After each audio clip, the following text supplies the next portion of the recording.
नमस्कार, ANB news देख रहे तमाम दर्शकों का स्वागत है। मैं हूं आपके साथ मनप्रीत कौर। इस वक्त के स्पेशल बुलेटिन में आप देख रहे हैं अपनू उत्तराखंड।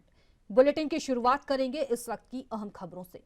बीजेपी के प्रदेश अध्यक्ष महेंद्र प्रसाद भट्ट ने कहा कि कल लगभग 500 की संख्या में दूसरे दलों के नेता, इसके अलावा सामाजिक क्षेत्र के प्रभावशाली लोगों को बीजेपी की सदस्यता दिलाई जाएगी। कल साइंस की शुरुआत हो रही है और 30 जनवरी को यह अभियान चलेगा। महेंद्र प्रसाद भट्ट ने कहा कि बड़ी संख्या में सामाजिक क्षेत्र के लोगों को, व्यवसायिक क्षेत्र के लोगों को और जनप्रतिनिधियों को पार्टी से जोड़ेंगे। इसमें लगभग सभी बड़े चेहरे हैं। प्रदेश अध्यक्ष ने कहा कि अभी तक लगभग 1800 लोगों की सूची आ चुकी है और कल 500 लोगों की मेंबरशिप होनी है। बड़ी संख्या के राजनीतिक दलों के लोग जो पहले बड़े पदों पर रहे हैं और चुनाव भी लड़े हैं।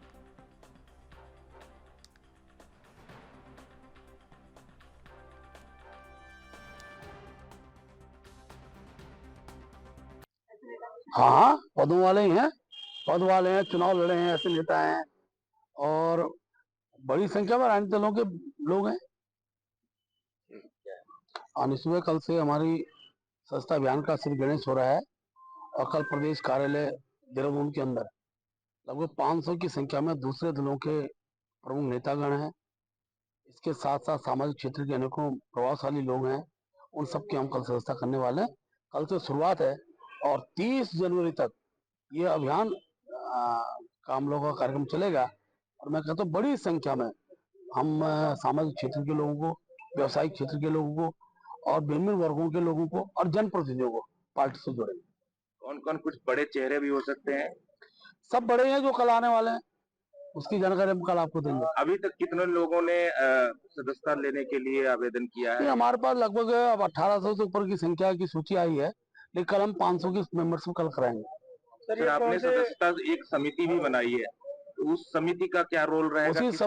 उसी समिति के रिकमेंड के बाद हमारे जो अखिल भारतीय स्तर पर उत्तराखंड को देख रहे मेंबरशिप के लिए अनुराग ठाकुर जी हमारे केंद्रीय मंत्री, उन तक हमने सूची पहुंचा दी है। उसकी सहमति हमको प्राप्त हो गई है और कल हम विधिवत रूप से यहाँ पे मेंबरशिप का कार्यक्रम करेंगे।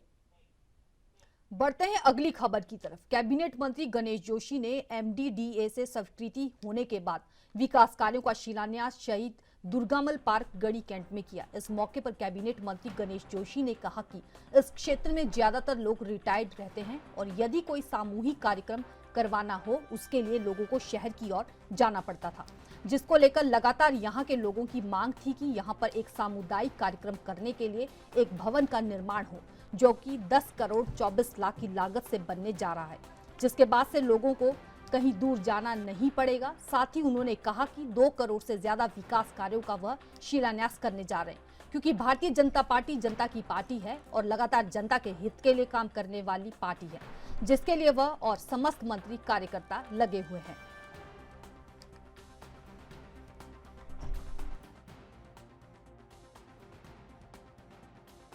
पाली क्षेत्र यहाँ इतने रिटायर्ड मध्यम वर्गीय लोग यहाँ पर रहते हैं और यहाँ के लोगों को ब्याह शादी कोई ऐसा सामाजिक कार्य चल रहा हो तो शहर की ओर जाना पड़ता है।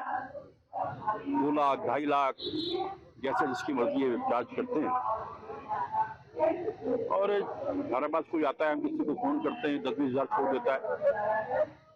और आज बहुत बड़ी डिमांड थी यहाँ के पूर्व कैंट के बाद विष्णु जी लगातार जो हमारे वरिष्ठ कार्यकर्ता है इस मांग को कर रहे थे और आज 10 करोड़ 24 लाख की लागत से एक विशाल सामुदायिक भवन यहाँ पर बनने जा रहे हैं, जिसको बनने के बाद यहाँ के क्षेत्रवासियों को दूर नहीं जाना पड़ेगा, अपने घर में सारी सुविधा मिलेंगी। उसके अलावा भी जो अन्य विकास कार्य हमने किए हैं 2 करोड़ से अधिक के, उनका भी शिलान्यास हम कर रहे हैं, क्योंकि भारतीय जनता पार्टी की सरकार जनता के द्वारा इस नारे को लेकर काम करती है। और मैंने लगातार जब से इस क्षेत्र का प्रतिनिधित्व मैंने किया है, चाहे यहाँ की पानी की समस्या हो, चाहे बिजली की समस्या हो, चाहे सड़क की समस्या हो, हर समस्या का निदान करने की कोशिश मैंने की है। और आज इस अवसर पर अखिल भारतीय कांग्रेस कमेटी की महासचिव एवं नवनियुक्त उत्तराखंड प्रदेश प्रभारी कुमारी शैलजा कल 15 जनवरी को देहरादून पहुंचेंगी, जिसको लेकर कांग्रेस तैयारियों में जुट गई है। कांग्रेस के प्रदेश प्रवक्ता शीशपाल सिंह बिष्ट ने कहा कि उनके स्वागत समारोह में प्रदेश भर के कांग्रेस कार्यकर्ता जुटेंगे।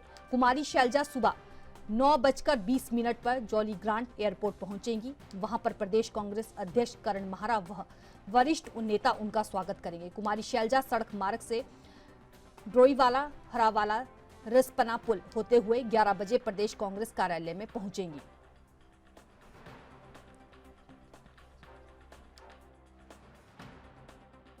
शैलजा जी उत्तराखंड की प्रभारी बनी हैं। वो पहली बार जो है देहरादून आ रही हैं। कांग्रेस जनों में बड़ा उत्साह है क्योंकि शैलजा जी का लंबा राजनीतिक कैरियर है। वो कई बार सांसद रही हैं, केंद्र में राज्य मंत्री रही हैं, कैबिनेट मंत्री रही हैं, कई राज्यों में उन्होंने कांग्रेस संगठन को जो है मजबूती प्रदान की है। तो लंबा राजनीतिक अनुभव है, उसका लाभ उत्तराखंड को मिलेगा, यहाँ के जो है कार्यकर्ताओं को मिलेगा, संगठन को मिलेगा। तो निश्चित तौर पर कांग्रेस जनों में उत्साह है और उनका कल भव्य जो है स्वागत यहाँ पर करने की तैयारी है और भविष्य में उनके मार्गदर्शन में हम 5 लोकसभा सीटें जीतेंगे, ऐसा मेरा पूरा।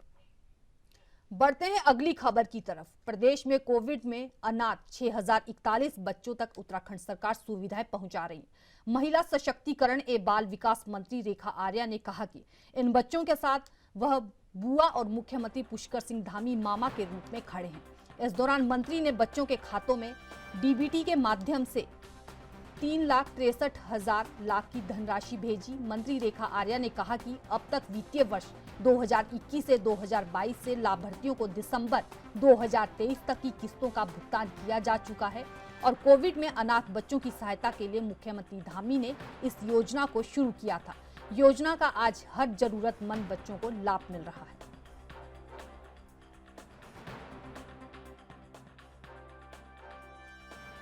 क्या सुविधा मैम सरकार की तरफ से उन्हें दी जा रही है? देखिए, कोविड के दौरान अनाथ हुए बच्चों के लिए हमारी सरकार ने वात्सल्य योजना को प्रारंभ किया और वात्सल्य योजना अपने आप में सरकार का वह वात्सल्य है जो पूरी तरीके से एक बच्चे को 21 वर्ष तक हर प्रकार की सुरक्षा प्रदान करता है, जिसमें उन बच्चों के लिए 5% का आरक्षण सहित मुफ्त खाद्यान्न सहित स्कूलों और विद्यालयों में मुफ्त शिक्षा सहित मुफ्त राशन सहित उनकी संपत्ति के रखरखाव के लिए जिलाधिकारी की जिम्मेदारी सहित ये सारी सुविधाएं जो है उन बच्चों को, कोविड प्रभावित बच्चों को दिया गया है जिनके माता पिता नहीं रहे अथवा जिनका कमाऊ सदस्य नहीं रहा है। तो कल ही मैंने धनराशि उनको डीबीटी के माध्यम से उनको दी है। लगभग 3-3.5 करोड़ की धनराशि उन बच्चों को दी है और लगभग 6000 करीब बच्चे हमारे प्रदेश में हैं जो कि इससे लाभान्वित हो रहे हैं। और धीरे धीरे चूँकि यह योजना अपने आप में 21 वर्ष पूर्ण करने के बाद में ये योजना उनके लिए समाप्त हो जाती है, क्योंकि तब तक वो अपने पैरों में खड़े हो जाते हैं। लगातार 3000 रुपये की धनराशि उनको दी जा रही है जो कि उनके लिए बहुत ही स्ट्रेंथन करने का काम कर रही है। 15 जनवरी को कांग्रेस की महासचिव एवं उत्तराखंड की प्रदेश प्रभारी कुमारी शैलजा देहरादून आ रही है। बता दें कि आगामी 2024 के लोकसभा चुनाव को लेकर उनका उत्तराखंड में यह पहला दौरा है, जिस पर बीजेपी ने तंज कसा है। बीजेपी के प्रदेश प्रवक्ता विनोद सुयाल ने कहा कि कांग्रेस पार्टी उत्तराखंड में इस स्थिति में नहीं है कि वह 5 स्थानों पर 5 प्रत्याशियों के नाम भी बता दे।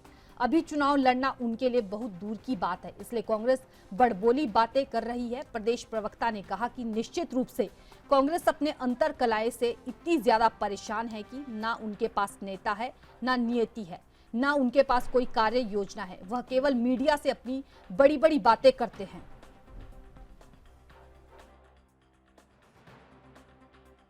कांग्रेस पार्टी उत्तराखंड में इस स्थिति में नहीं है कि वो 5 स्थानों पर 5 प्रत्याशियों के नाम भी बता दें। अभी चुनाव लड़ना उनके लिए दूर की खीर है, दूर का मसला है, इसलिए वो बड़बोली बातें कर रहे हैं। निश्चित रूप से वो अपने अंतर कलह से इतने परेशान है, न उनके पास नेता है, न नियति है, न उनके पास कोई कार्य योजना है।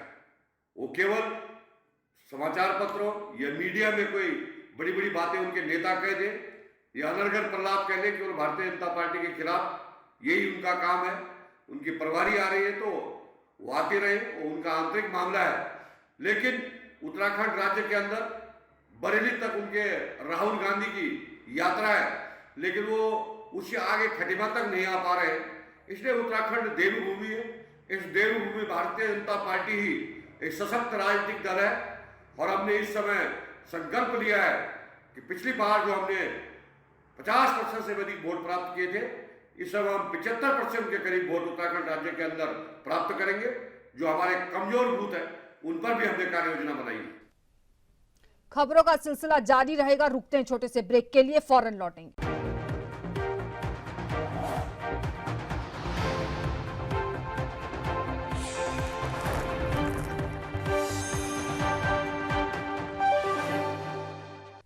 ब्रेक के बाद एक बार फिर से स्वागत है। बढ़ते हैं अगली खबरों की तरफ। देश भर में विकसित भारत संकल्प यात्रा हर गांव नगर में जा रही है। इस यात्रा के माध्यम से आम जन तक केंद्र व प्रदेश सरकारों द्वारा संचालित विभिन्न कल्याणकारी योजनाओं की जानकारी व उनका लाभ जनता तक पहुंचाए जा रहे हैं। कार्यक्रम के विधानसभा संयोजक गौरव शर्मा ने उपस्थित सभी जनता से भी अपील की है कि वह केंद्र व प्रदेश सरकार की सभी कल्याणकारी योजनाओं का लाभ उठाएं। इसके साथ ही विभिन्न योजनाओं का लाभ प्राप्त कर चुके लाभार्थियों ने भी अपने अनुभव बताए, वो सरकार का धन्यवाद किया।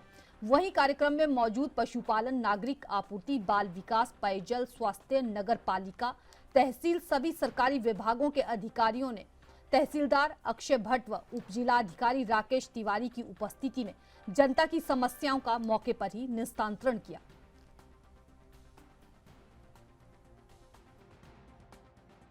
विकसित भारत संकल्प यात्रा जो कि आज शहरी क्षेत्र में हमारे रामलीला ग्राउंड बाजपुर में आयोजित की गई थी और इस कार्यक्रम में सभी जो विभागों के स्टॉल हैं वो लगाए गए थे। माननीय जनप्रतिनिधिगण यहाँ उपस्थित थे और शहर के हमारे ज़्यादातर जनता यहाँ उपस्थित थी।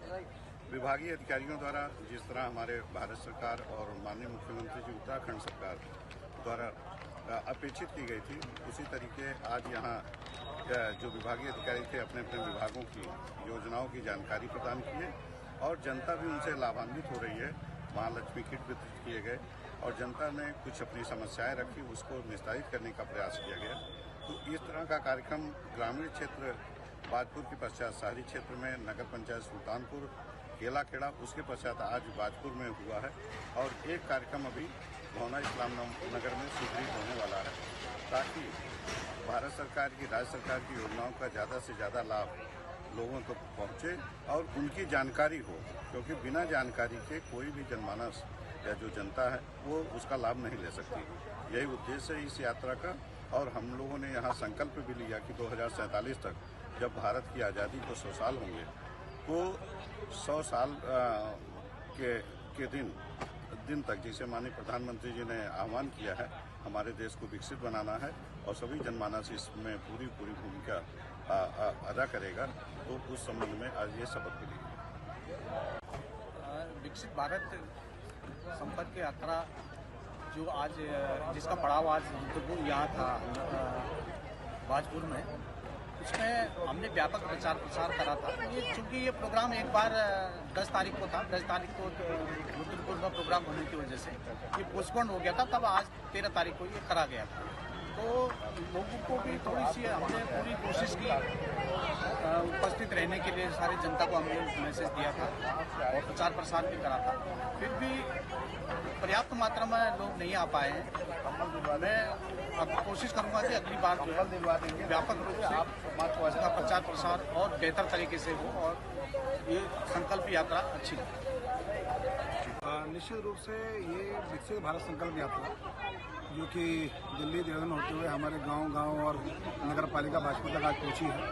इसमें इस कार्यक्रम के निमित्त 64 कार्यक्रम पहले हो चुके हैं और आज ये 65वां कार्यक्रम हमारी नगर पालिका बाजपुर में था और इससे पूर्व हमारा सुल्तानपुर पट्टी, नौवाखेड़ा नगर पालिका में भी कार्यक्रम हुए हैं। और उससे पहले हमने लगातार जितने हमारे गाँव की हमने रूपरेखा बनाई थी और हर गाँव तक पहुँचने का हमने प्रयास किया और उसके निमित्त आज 65वां कार्यक्रम हमारा ये था, जिसमें हमारे देश के यशस्वी प्रधानमंत्री और उत्तराखंड के मुख्यमंत्री श्री पुष्कर सिंह धामी जी ने जो राज्य सरकार और केंद्र सरकार की हमारी जन कल्याणकारी योजनाएं हैं वो सीधे जनता और अधिकारियों के बीच में किसी व्यक्ति को बीच में ना खड़ा करके उनका आपस में समन्वय बने, उन लोगों को योजनाओं का लाभ मिले और जन कल्याणकारी योजनाओं से हम उन लोगों को अंतिम छोर में बैठे हुए व्यक्ति को लाभ पहुँचाएं। उसके निमित्त ये यात्रा आज यहाँ तक पहुँची है।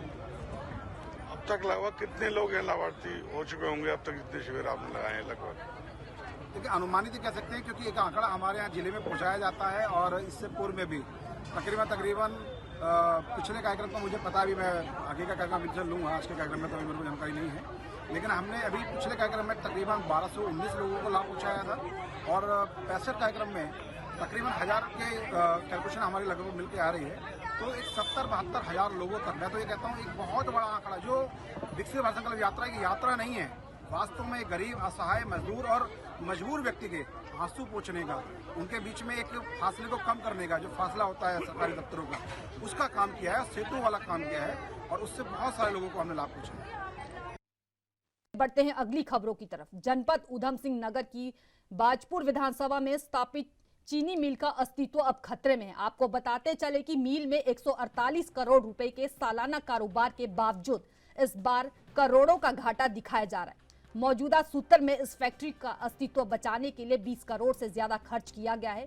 बावजूद उसके चीनी मिल अपनी आखिरी सांसें गिनने पर मजबूर है। इतनी मोटी रकम खर्च करने के बाद भी चीनी मिल सही प्रकार से नहीं चल पा रही, जिससे किसानों को खासी परेशानी का सामना करना पड़ रहा है। जिससे परेशान होकर किसान चीनी मिल के महाप्रबंधक के पास गए और मामले को लेकर शिकायत की। उन्होंने जीएम चीनी मिल को बताया कि इस बार चीनी मिल के रिपेयर में सबसे ज्यादा खर्च किया गया है, लेकिन स्थिति जस की तस है।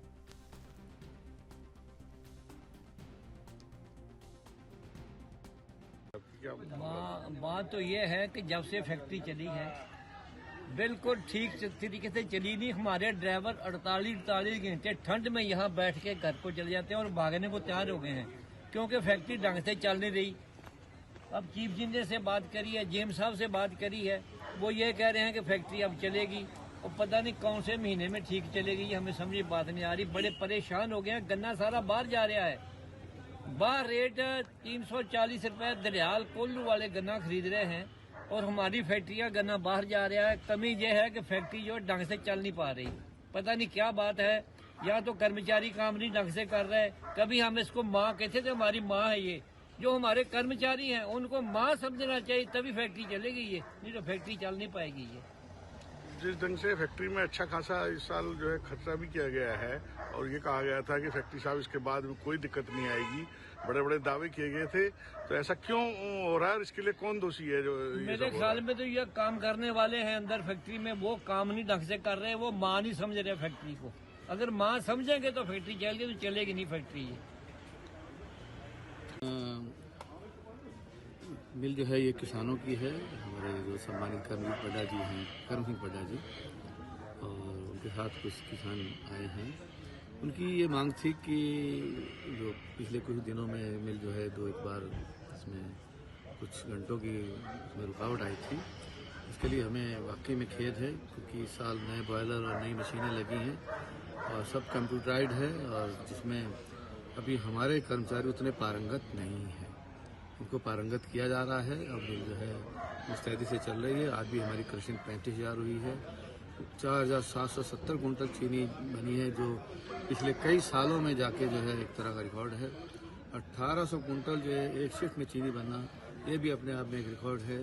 और मैं समझता हूँ कि आने वाले समय में जो इसके अच्छे नतीजे आएंगे।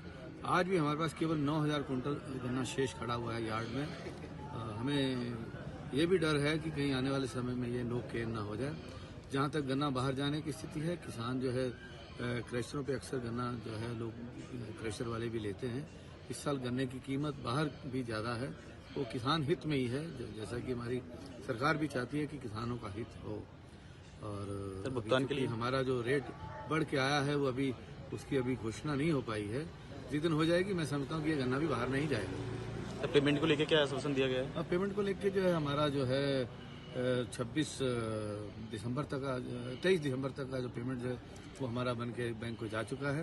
बैंक गारंटी आज या कल में आने वाली है। जैसे ही आ जाती है तो संभावना है कि हम 31 दिसंबर तक का पेमेंट कर देंगे। सर, किसानों का कहना है कि मेंटेनेंस में इतना पैसा खर्च हो गया है, फिर उसके बाद भी फैक्ट्री हर दूसरे तीसरे दिन पूरे दिन बंद है। मेंटेनेंस में कोई प्रॉब्लम नहीं है। ये मेंटेनेंस दूसरी तरह की, जैसे कि अभी कल जो है पानी का एक पाइप फट गया था, एक बोल्ट टूट गया था, तो ये सब चीज़ें जो है ये जो हमारी टेक्निकल हैं बीच बीच में आती रहती हैं। लेकिन उससे अभी इस तरह की कोई दिक्कत नहीं हुई कि उसमें बहुत ज़्यादा देर के लिए हमें फैक्ट्री को बंद करना पड़ा। ये किसान यूनियन के अध्यक्ष श्री पड्डा जी द्वारा एक बड़ा आरोप लगाया गया है कि अंदर के कर्मचारी काम नहीं कर रहे हैं, तो क्या ऐसा कुछ है या इस विषय में कोई दो राय नहीं। कतिपय कर्मचारी ऐसे हैं जो अपना पूरा जो है जो उनको कर्म करना चाहिए उस तरह का कर्म नहीं करते हैं, उल्टा उनकी वो शरारतन कुछ ना कुछ ऐसा करते रहते हैं जिससे बाधाएं आए। उनको चिन्हित किया जा रहा है और जिस दिन उनको चिन्हित कर लेंगे और उनके विरुद्ध जो है कार्रवाई भी अमल में लाई जाएगी। फिलहाल मेरे साथ अपनू उत्तराखंड के स्पेशल बुलेटिन में इतना ही। तमाम अहम खबरों के लिए देखते रहिए ANB न्यूज। नमस्कार।